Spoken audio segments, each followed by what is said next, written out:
और झारखंड में तीसरी बार हेमंत सोरेन के सीएम पद की शपथ लेने के साथ ही मंत्रिमंडल विस्तार को लेकर कई तरह के अब कयास लगाए जा रहे हैं। एक दो पद छोड़कर सभी पुराने चेहरों की रिपीट करने की उम्मीद जताई जा रही है, जबकि कांग्रेस का कहना है कि नए मंत्रिमंडल में पुराने चेहरों को ही रिपीट किया जाएगा और पार्टी कोटे में एक मंत्री अल्पसंख्यक का होगा।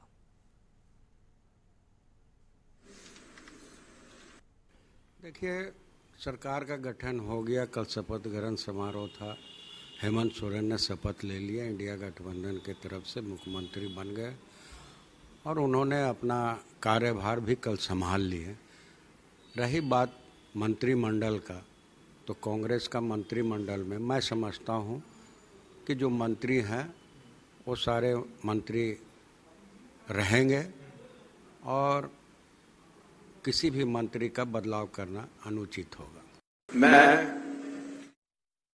और चलिए इसी खबर पर अधिक जानकारी देने के लिए रांची रुक करेंगे, जहां पर हमारे साथ संवाददाता हमारे साथ संदीप लाइव जुड़े हुए हैं। संदीप, तीसरी बार हेमंत सोरेन ने मुख्यमंत्री पद की शपथ तो ले ली, लेकिन यहां पर सवाल कई तरह के खड़े हो रहे हैं कि क्या यह मंत्रिमंडल अब नया होगा, क्या पुराने चेहरे इसमें शामिल होंगे या फिर कितने चेहरे नए होंगे। कई तरह के सवाल उठ रहे हैं, कैसा होगा यह मंत्रिमंडल हेमंत सरकार का।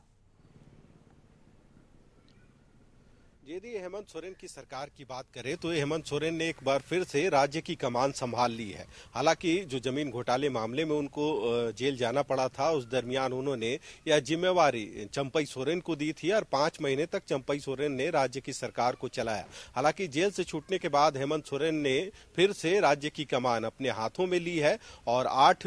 जुलाई को वे फ्लोर टेस्ट विधानसभा में करेंगे और उसके बाद ही कह सकते हैं मंत्रिमंडल का जो विस्तार है वह किया जाएगा। हालांकि जो कयास लग रहे हैं कि कई चेहरे मंत्रिमंडल में चेंज भी होंगे, पर जहां तक उम्मीद जताई जा रही है कि जो विधानसभा का चुनाव है वो काफी नजदीक है और ऐसे में कहीं ना कहीं गठबंधन या रिस्क नहीं लेगी कि जो पूरे मंत्रिमंडल को चेंज करे। हालांकि कुछ मंत्री जो मंडल में जो मंत्री पद खाली हुए थे, चाहे आलमगीर आलम की बात करे तो उसके जगह पे एक नया मंत्री बन सकता है। वहीं यदि जेएमएम कोटे से एक मंत्री की बात करे तो वहां से भी एक को मंत्री बनाया जा सकता है। हालांकि अब जो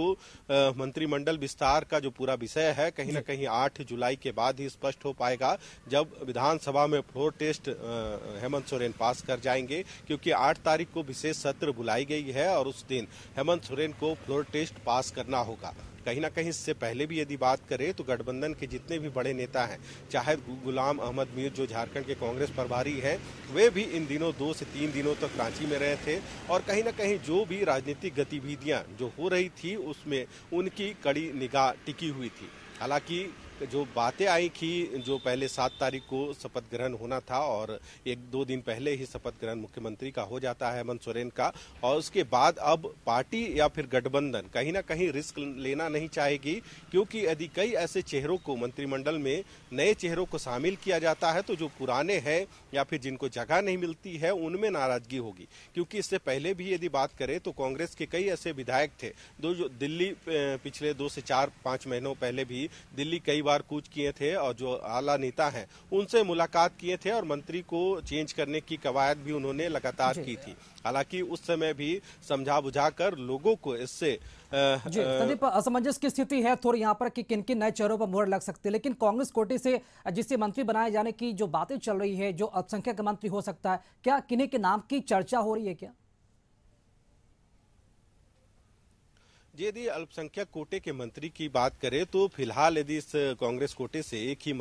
विधायक है इरफान अंसारी, जो जामताड़ा के विधायक है, और जो आलमगीर आलम थे उनकी गिरफ्तारी के बाद कहीं ना कहीं एक जो अल्पसंख्यक कोटे से जो मंत्रिमंडल में जगह दी गई थी आलमगीर को, तो वह जगह खाली हुई थी। ऐसे में गठबंधन इस को लेकर विचार कर सकती है कि जो अल्पसंख्यक कोटे का जो सीट खाली हुआ है तो वहां पे कहीं ना कहीं अल्पसंख्यक कोटे के ही विधायक को मंत्री बनाया जा सका। यदि सोच के तहत गठबंधन आगे बढ़ती है तो कहीं ना कहीं आलमगीर आलम की जगह पे जो सीट खाली हुई है वहां इरफान अंसारी को जगह मिल सकती है। वहीं यदि जेएमएम कोटे से किसी को मंत्री बनाया जाता है तो बैजनाथ राम को इस बार जगह मिलने की उम्मीद, या फिर जो कह सकते हैं जो कयासों का बाजार अभी चल रहा है उसमें स्पष्ट नजर आ रहा है कि इन 2 लोगों को इस नए मंत्रिमंडल में जगह मिल सकती है। हालांकि जो पुराने चेहरे हैं मंत्रिमंडल के, उसमें कोई फेरबदल होगी या नहीं, या 8 तारीख के बाद ही स्पष्ट हो पाएगा। पर जो यदि राजनीतिक